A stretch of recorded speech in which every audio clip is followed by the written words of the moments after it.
Hi, my name is David Biddler. I'm the owner of the Distance Project and the founder of Physiology First. I'm excited and I'm honored to share the background behind the project, kind of where we've been and where we're going, and what we hope to accomplish with the GoFundMe campaign. So we've run the Distance Project, our strength and conditioning center in Freeport, Maine for the past 5 years. And when you're running a strength and conditioning center, what you're really studying is adaptation and stress physiology. People come into the center and they're looking for a specific adaptation, and as a coach, you help them get that adaptation. You sit and you look and ask, well, what are the adaptive processes that have to happen to get somebody stronger, faster, more in shape? The work that really stuck out to us and inspired us and captured us as we started looking more into human physiology is the physiology of stress and anxiety and fear. We love to help people feel their best athletically. That's hugely important to us.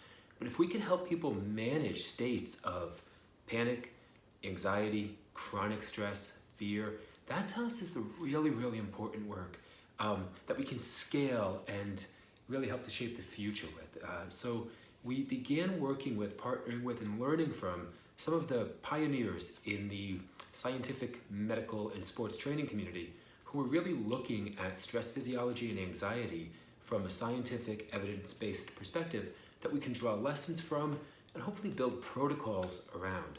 We had the honor and privilege of going out to Stanford University and being part of their human emotions study, which took place in virtual reality, where we learned a lot about the actual human state of anxiety. What does it look like? How do you measure it? How do you change it? How do you influence it? We have a brilliant partner in New York by the name of Dr. Jose Herrero, who's working in the field of epileptic neurosurgery. And because they can look directly into the human brain and watch what happens when we alter respiration patterns, we're able to glean some protocols, principles, and exercises that we're excited to share and scale with the next generation of leaders. And that's the students in today's classrooms in America. So our initiative is to be able to provide programs and protocols that teachers can use, that students can use, and that can be used bidirectionally in educational environments to mitigate the stress and anxiety response, the actual physiological response that manifests in the body when we are anxious and we are stressed out.